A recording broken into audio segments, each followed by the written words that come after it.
अभी मैं अनुशासन में रहता हूँ क्योंकि भारतीय जनता पार्टी का कार्यकर्ता हूँ ना। इससे पहले का मेरा इतिहास पता करें। जो अधिकारी काम नहीं करता था उसको हम चूड़ियां पहनवा देते थे, उनको पेटीकोट पहना देते। ये कोई मेरे लिए बंधक बनाना मेरे लिए कोई बड़ी बात नहीं है। तो गुड्डू भैया के पीछे असली ताकत कौन है? दोस्तों, इस वक्त यूपी की सियासत में सबसे ज्यादा गुड्डू भैया यानी कि चरखारी विधायक ब्रजभूषण राजपूत का अंदाज जो है वो चर्चा में है।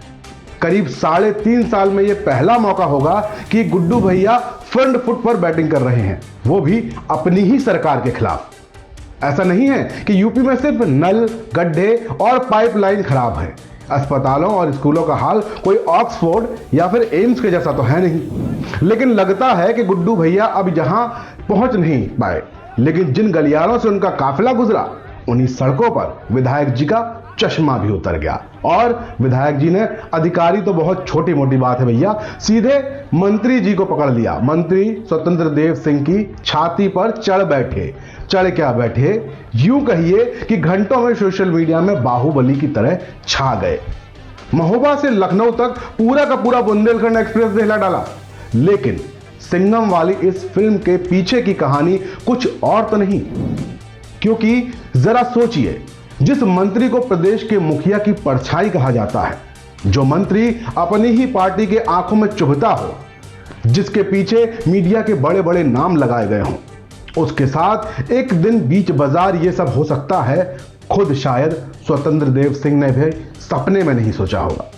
क्योंकि दोनों ही एक ही क्षेत्र यानी कि बुंदेलखंड से आते हैं और हर कोई जानता है कि इस वक्त स्वतंत्र देव को मुख्यमंत्री का सबसे ज्यादा करीबी माना जाता है, यानी कि सीएम योगी आदित्यनाथ के करीबी। उन्हें मुख्यमंत्री की परछाई तक कहते हैं लोग। इसे ज्यादा निकटता कहिए जो कि दिल्ली को भी बराबर महसूस हो रही है। अपने पिता की ही तरह बोल्ड माने जाने वाले गुड्डू राजपूत को कहीं ऐसी ताकत भरी शह जरूर मिलना माना जा रहा है जिसके आधार पर उन्होंने इतना बड़ा कदम उठाया और उस शक्तिशाली कैबिनेट मंत्री का रास्ता रोकने की हिम्मत दिखा दी जो मुख्यमंत्री के सबसे पास करीबी या खास कहें वो है, और उड़ई के नाते उनसे परिचित भी हैं। समर्थकों और पुलिस के बीच खूब गर्मा गर्मी हुई, सबने देखा। चारों ओर से गृह मंत्री को भी विधायक के साथ खड़े होकर बात करने को विवश होना पड़ा। 40 गांव तक चलने की बात भी हुई। दोषी अधिकारियों को सस्पेंड करने तक का जोश दिखाया गया। कहा सब कुछ, पर मंत्री जी किसी गांव जाने की हिम्मत नहीं जुटा पाए। कारण कि जमीनी स्तर पर बहुत कमजोर है उनका काम। पानी कागजों में बह रहा है पर नल की टोटियां तो सूखी पड़ी हुई हैं। कुछ समाचार चैनलों को बाइट देकर विधायक जी ने अपने इरादे जता दिए। बैक टू बैक आपने उनके जो है इरादे देखे होंगे, उनके तेवर देखे होंगे। वो गुस्से में दिखे। कहा कि 20 दिन का समय दिया मंत्री जी को और बता दिया कि फिर कुछ ऐसा ही होगा, छोड़ूंगा नहीं। जनता ने चुना है, उनकी समस्याओं को लेकर लड़ूंगा पर झुकूंगा नहीं। जनता के लिए इस संघर्ष में विधायक जी ने बहुत ही चतुराई के साथ प्रधानमंत्री मोदी का नाम अटैच कर दिया और उनका सहारा लेकर अपने आप को बिल्कुल सेव कर लिया। मतलब साफ है कि लखनऊ स्तर से कोई कार्रवाई लगभग असंभव है क्योंकि साथ में दिल्ली वाले मोदी जी हैं।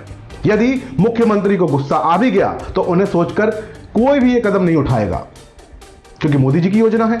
नहीं तो दिल्ली और लखनऊ के बीच टकराहट और बढ़ जाएगी, जैसा कि लगातार चर्चा में है।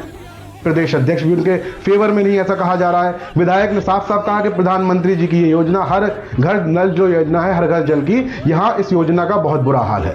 सड़कें खुद ही पड़ी हुई हैं। 4 साल से कितने लेटर लिखे गए, कोई सुनवाई नहीं हुई। अब बताओ, विधायक जी कह रहे हैं मैं क्या करूं, जनता की लड़ाई है, लड़ूंगा। बिल्कुल लड़ेंगे।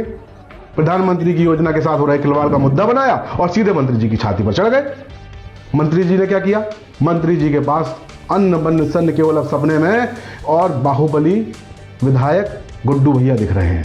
अपनी सरकार की मंत्री को वास्तविकता बताना चाह रहे थे वो स्वयं देखें कि पानी की योजना का असली रूप क्या है। लेकिन यहां जो सियासी सूत्र हैं वो कहते हैं कि बिना किसी स्तर पर मिली शह के आधार पर महोबा में ऐसा कदम उठाया गया ताकि ये कहने को हो जाए कि मुख्यमंत्री के सबसे करीबी कैबिनेट मंत्री के विभागीय योजना को लेकर किस प्रकार नाराजगी है लोगों में, जिसके कारण मंत्री जी का घेराव पब्लिक के साथ प्रतिनिधि को भी करने को विवश होना पड़ा। अब या तो काम सुधरेगा और या फिर रार बढ़ेगी? ये तो बनी बात है। काम सुधरा तो भलाई जनता की है और काम सुधरना भी चाहिए। रार बढ़ी तो भी कोई दिक्कत नहीं, सरकार ही तो जाएगी और क्या, इससे ज्यादा क्या होगा। बाकी कमेंट में ये जरूर बताएं कि जैसा कि चर्चाएं लगातार हो रही हैं, पूरा मामला दिल्ली बनाम लखनऊ का है, तो इसमें सही कौन है और गलत कौन है, क्योंकि वोट तो आपका ही है, दिल्ली में भी और लखनऊ में। हारे कोई भी, हार तो एक ही पार्टी की होगी। आगे की कहानी समझने के लिए अगली रिपोर्ट का इंतजार करें। जय हिंद, जय भारत। श्री राधे। देश के राष्ट्रपिता महात्मा गांधी ने कहा था कि असली भारत हमारे गांव में है। हमारी पूरी टीम की यही कोशिश है कि गांव के हर रंग को हम आप तक पहुंचा सकें। इसलिए बनिए हमारी ताकत, क्योंकि कंक्रीट के जंगलों की चमचमाती दुनिया में गांव अंधकार की ओर जा रहे हैं। देश में स्मार्ट शहर बने, कोई दिक्कत नहीं, पर हम बनाना चाहते हैं स्मार्ट गांव।